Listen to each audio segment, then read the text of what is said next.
Hi, my name is Sergian Nieves Flores, and today my presentation will be on understanding depression.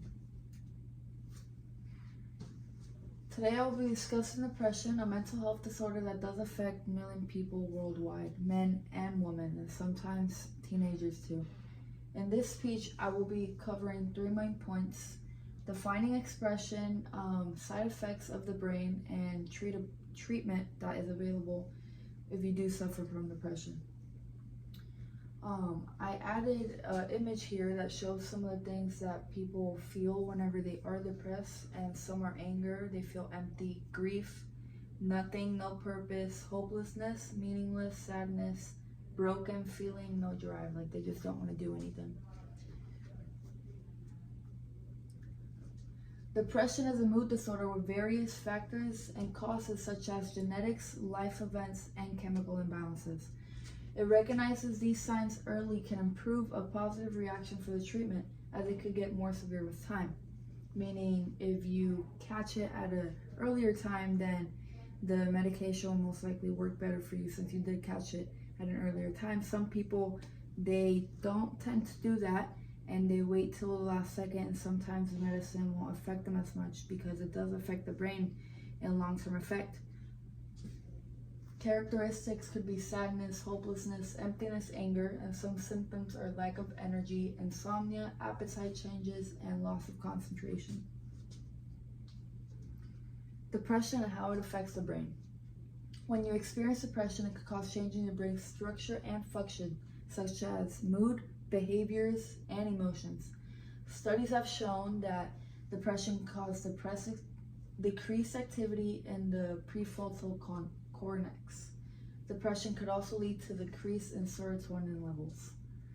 And then here I have a picture of the map of a brain, and then this side is a depressed brain, and this is normal brain. So the brain chemical and then the brain chemical receptor, it shows that they're different on both sides for the depressed brain and the normal brain. The normal brain chemicals movement between nerve cells, and then change in brain chemical movement interference with nerve cell communication. Stats. The visual from Health Central shows some common stats on depression and some possible long-term effects. And in this chart that I have here, and this is just depression by the numbers. So 32 median range is when depression does get diagnosed for most people. 35% of adults who do not receive treatment. And then 17.7 million annual members of Americans who experience depression, which is a lot.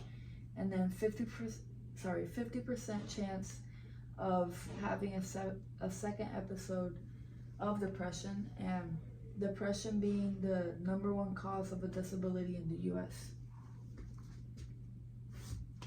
Treatments for depression, how to seek help. There are a lot of treatments. There's pills and there's therapy and things like that.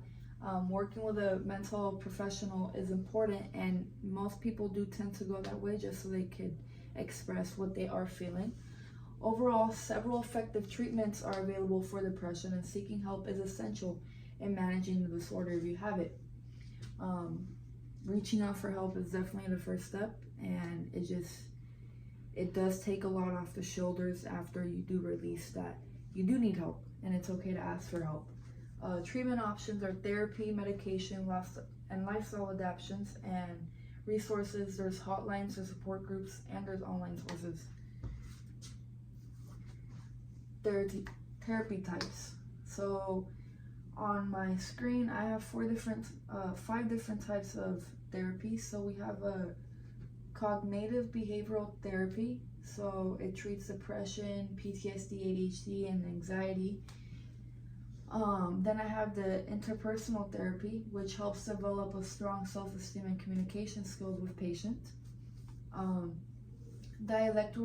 Dialectical behaviors therapy, which helps borderline personality disorder patients regulate their emotions and avoid suicidal thoughts.